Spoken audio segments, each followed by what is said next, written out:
श्रीमती अक्काताई रामगोंडा पाटील कन्या महाविद्यालय इचलकरंजी येथे राष्ट्रीय क्रीडा दिन साजरा करण्यात आले। या प्रसंगी नवीन खेळाडूंचेही स्वागत करण्यात आले। 30 ऑगस्ट हा मेजर ध्यानचंद सिंह यांचा जन्मदिवस म्हणून आपण सर्व भारतभर साजरा करतो आणि याच दिवशी राष्ट्रीय क्रीडा दिन म्हणून साजरा केला जातो। भारताच्या हॉकीचे जादूगार म्हणून मेजर ध्यानचंद सिंह यांना ओळखलं जातं। त्यांनी तत्कालीन ब्रिटिश काळामध्ये या हॉकी या खेळाला सुरुवात केली।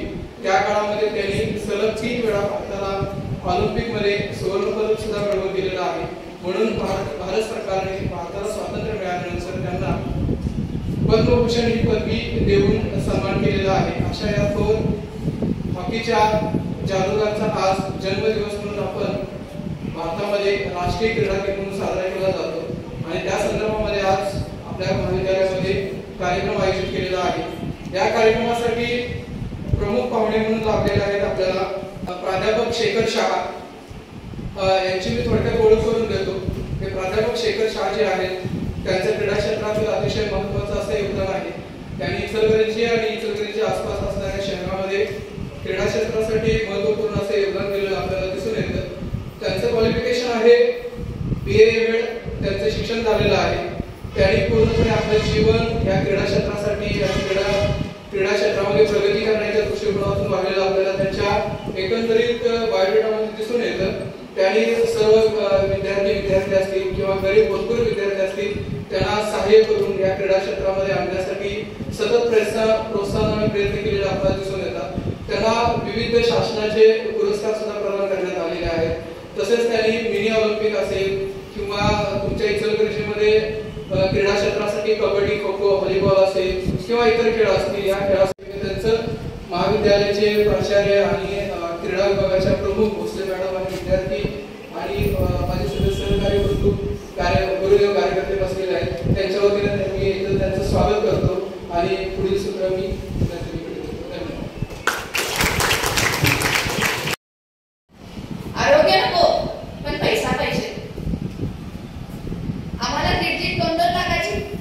पगार पडतोय पण आरोग्यच आमचं चांगलं नाही। पूर्वी समजलं जायचं की आता आपल्याला आरोग्य म्हणजे आपले अविभाज्य घटक आहे। त्याचबरोबर जर आरोग्य निरोगी ठेवायचे झाले तर खेळ व्यायाम सदृढ बनवायचे झाले तर पोषण आहाराची गरज असते। ते आता कुठे पाहायला मिळतं का? ते कुठेच पाहायला मिळत। आमच्याकडे 1.5-2 लाखाचे पगार आहेत। 30 वय झाले गुडघा दुखत्यात शुगर बीपी झाले 1.5 लाख कुठे ठेवायचे? आणि पूर्वीच्या आमच्या राज्यात बघायला गेलं तर अजून चष्मा नाही शुगर नाही बीपी नाही का? शेतात काम सदृढ शरीर पोषण आहार घटमुट ताजं शिळं काही सुद्धा नसतंय। आज त्या बाईला शुगर बीपी नाही पण पैसा नाही खाता येत नाही। वास्तविक स्थिती आहे आताच्या मुलांना पिझ्झा बर्गर देऊन जगवतायत। आज ही सत्य परिस्थिती आहे। त्याचबरोबर जे खेळाडू असतात आता खेळाडूंचे कित्येक महत्व ऑलिम्पिकचा कोल्हापूरमध्ये बघितला। तुम्हाला वाटते की खेळामुळे काय होतं? हत्तीवरून कोण सरकार PSI मोठमोठी मंत्री लोक आहेत त्यांच्याकडे हत्तीवरून सरकार केलाय अशा खेळाडूंचा सरकार केला जातो। पण आम्हाला ते नको आहे। आता जर 6 वर्षाचं मूल जरी रडालं तर आई कामात असते म्हणून त्याच्यासमोर मोबाईल लावायचा पण मैदानी खेळ नको। चिखल आणायला लागते ड्रेस घालून ते आईला धुवायला लागते म्हणून चिखलात सोडायचं नाही। ते फोन बघून 6 वर्षाच्या मुलगाला चष्मा येतोय। असेल ते खाल्लं शरीर सुदृढ बनवलं कारण त्यावेळी आपल्याला पैसा नको होता शरीर हवं होतं। म्हणून मला तुम्हाला खरंच सांगावंसं वाटतं व्यायाम आपले मन अगदीच निर्मळ बनवतं। खेळामुळे आपले शरीर सुदृढ बनतं तर पोषण आहारामुळे आपल्याला शरीराची वाढ होण्यास मदत होते। सर्व खेळाडूंना जर बघायला गेलं तर त्यांचं शरीराचं चपळ असतं। तेव्हा माझ्या खेळणाऱ्या मुली साहेब कवाच केमी पडणार नाहीत। त्या ठिकाणी आज मेजर ध्यानचंदची जयंती आहे। त्यांचं सांगावं तेवढं वैशिष्ट्य कौतुक फार आहे। जेवढं सांगत तेवढ्यासाठी 1 तास ते 2 तास लागतील त्यांना वेगवेगळी आमिषे सुद्धा दाखवली. जेव्हा ऑलिम्पिकमध्ये त्यांनी सुवर्ण पदक मिळवलं आणि त्यांना ब्रिटिश सरकारने वेगळी अपॉइंटमेंट देऊन तुम्ही आमच्या सैन्य दलात जॉईन व्हा, भारत सोडा आणि आमच्याकडून खेळा अशी त्यांना ऑफर दिली होती. परंतु देशासाठी आणि देशाचा अभिमान असल्यामुळे देशाकडूनच खेळणार असं त्यांनी ठणकावून सांगितलं. कित्येक वेळा त्यांना वेगवेगळे प्रसंग आले, वेगवेगळ्या प्रसंगातून वाईट अडचणीतून त्यांनी आपला खेळाचा प्रवास सातत्याने पुढे ठेवला आणि भारताला सुवर्ण पदक प्राप्त करून दिलं. त्यानंतर ऑलिम्पिकमध्ये अजून भारताला सुवर्ण पदक प्राप्त झालेलं नाही. गेल्या 2 ऑलिम्पिकमध्ये आपल्याला 3ऱ्या क्रमांकावर समाधान म्हणायला आलं. तरी पण आपली प्रगती व्हायला लागलेली आहे. भविष्यात याही पुढील काळात हॉकीला दिवस चांगले येतील आणि त्यांच्यानंतर जे स्वप्न होतं की आपल्या भारतानं नेहमी 1 नंबरला राहावं जगात आणि त्याची इच्छा पूर्ण होईल. आताच्या या धावत्या युगामध्ये मुलींनी रोज खेळलं पाहिजे, व्यायाम केले पाहिजेत. वेगवेगळ्या ठिकाणी आपण वेगवेगळ्या स्पर्धेमध्ये भाग घेतला पाहिजे. कारण आपण फक्त आर्ट्स केलं, कॉमर्स केलो किंवा पोलीस भरतीला गेलो इथंपर्यंत समाधान न म्हणता चांगल्या ठिकाणी आपण अधिकारी कसे होऊ. आता या सरकारनं नुकतंच मुलीची फी माफ केली आणि ती फी माफ केल्यामुळं तुम्ही BA BCom झाल्यानंतर वेगळा कोर्स करा आणि त्यामार्फत तुम्ही चांगल्या ठिकाणी स्पर्धा परीक्षा देऊन वेगळ्या पदावर जाण्याचा मनस ठेवा. अलीकडं सैदा मॅडम एकच फॅशन झाल्या, कुठलं की ते पोलीस भरतीला मी जातो, ते रायगडवर असू दे किंवा नारायणगडात असू दे किंवा पोलीस गावगाव पोलीस स्टेशन आहे तिथं. आम्ही पोलीस भरतीला तुम्हाला विरोध करत नाही, पण तू मुले आहे, तुम्हाला संधी आहे नोकरीला जास्तीत जास्त आरक्षण आहे खेळामध्ये 5%. ह्या सगळ्याचा विचार करून तुम्ही चांगल्या खेळामध्ये प्रावीण्य राहा. हे करत असताना आपले गुरु, आई वडील आणि आपली शाळा संस्था, आपलं महाविद्यालय याला विसरू नका. नित्यप्रमाणे रोज आपण व्यायाम करा, रोज एखाद्या खेळाचं प्रॅक्टिस करा. खेळाचं रोजचं प्रॅक्टिस केला तर तुम्हाला रिझल्ट आहे.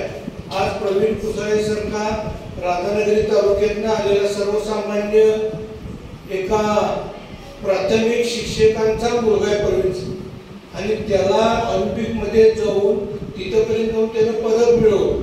याचं कारण त्याची कष्ट, त्याची धडपड आणि रोजचा सराव या सगळ्या गोष्टी त्यांनी केल्या. तसेच पोपटचा तुम्ही वाचलं असेल की तिचं वजन जादा झाल्यामुळे तिथं मिळत गेलं. म्हणजे ह्या गोष्टी सुद्धा चुका आपल्यातून होतात.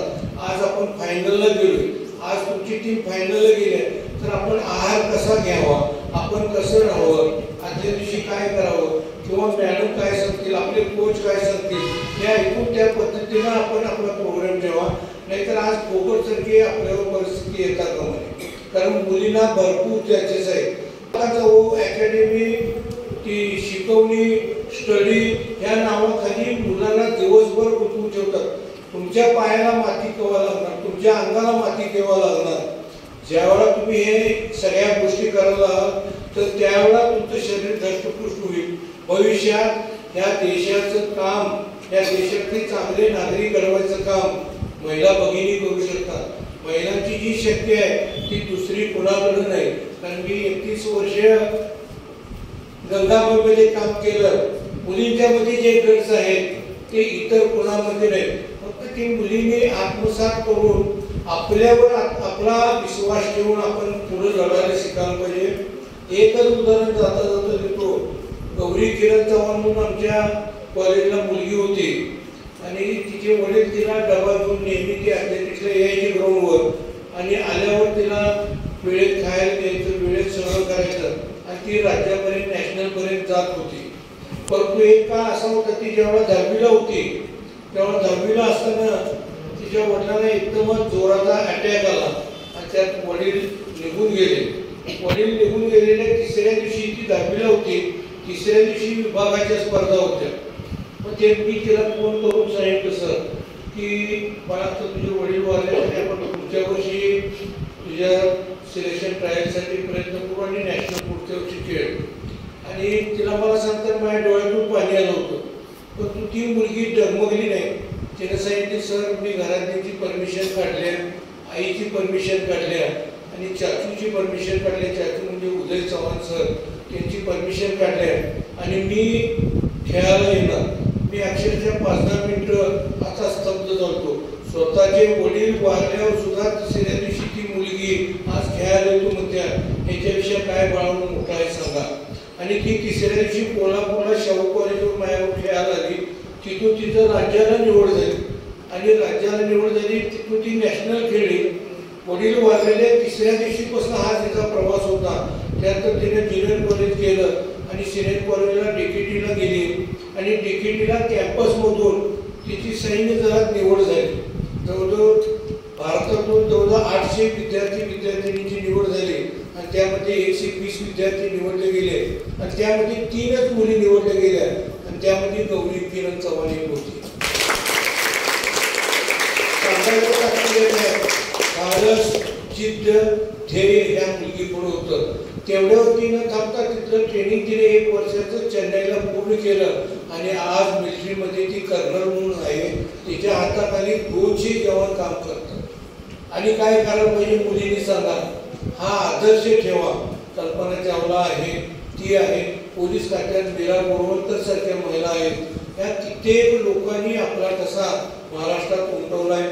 यासाठी तुम्ही एकच ध्येय डोळ्यासमोर ठेवा, मी कुठला तर खेळ खेळेन. भोसले मॅडम सारख्या अत्यंत गडबड करणाऱ्या नेहमी खेळासाठी सारखं मला फोन करतात, सर मुली पाठवा, मुली खेळायला यायला पाहिजे, सर प्रॅक्टिस घेताना बघा. दरवर्षी भोसले मॅडमचा फोन असतोय. कच्ची मॅडम आता त्यांच्या जोडीला आल्यात. कदम मॅडमनी सुद्धा आम्हाला सहकार्य केलं. इथं खो खोचं प्रॅक्टिस होतं, काही अपर्यायी कारणास्तव ते गेलं. परंतु आपण भविष्यात येणाऱ्या दिवसात डायनेमिक स्पोर्ट्स क्लब आमचा आहे, परत खो खो असोसिएशन आमचं गुरुंकर सर आहे, वेर्णेकर सर आहे. तुम्हाला जे लागतं ते सहकार्य आम्ही तुम्हाला करू. पण सईदा मॅडम पण रिटायर झाले आणि मी पण रिटायर झालो. आम्हाला वेळ घालवायचा. मी आता जरी रिटायर झालो तरी सर रोज मी 4 ते 7 गंगामेला मुलींचं प्रॅक्टिस घ्यायला जातोय. याही कॉलेजला आपण सांगाल तेव्हा मी तुमच्यासाठी प्रॅक्टिसला येतो. परंतु आमचे नियम करत असणार आहेत. तुम्ही प्रॅक्टिसला आला की आई आणि बाप म्हणून आम्ही तुमच्याबरोबर वावरणार आहोत. तुमची सगळी जबाबदारी आमची असणार आहे. शेवटपर्यंत तुम्ही नॅशनलला घेऊन येऊपर्यंतची जबाबदारी आमची असणार आहे. तुम्ही खेळा, हसत बागडत राहा, वेगवेगळ्या मार्गाला लागू नका. मोबाईल बघून आपल्या डोक्यामध्ये विविध विचार येतात, ते विचार न आणता चांगल्या गोष्टीसाठी मोबाईलचा वापर करा. तर मेजर ध्यानचंद यांची 2 उदाहरण सांगणार आहे. तर मेजर ध्यानचंद हे हॉकीचे उत्कृष्ट खेळाडू होते आणि आपण जसं आता इथं कबड्डी खो खोची प्रॅक्टिस करतो, तर आपल्याला मेजर ध्यानचंद यांनी हॉकीमध्ये जसे प्रभुत्व प्राप्त केले होते, तर ते पॅरिसच्या ऑलिम्पिकमध्ये गेले होते आणि स्पर्धा सुरू होती. ते गोल मारत होते पण गोल होत नव्हतं.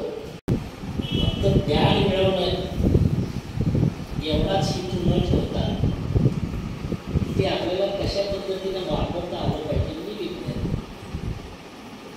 आणि मग बाकीचे सुसंस्कार या सगळ्या गोष्टी ज्यावेळेला एकत्र येतील त्यावेळेला तुम्ही एक ऑलराऊंडर पर्सनॅलिटी. आणि त्याच पद्धतीनं आज समोर क्रीडा दिनाचा कार्यक्रम जो आपण साजरा करतो,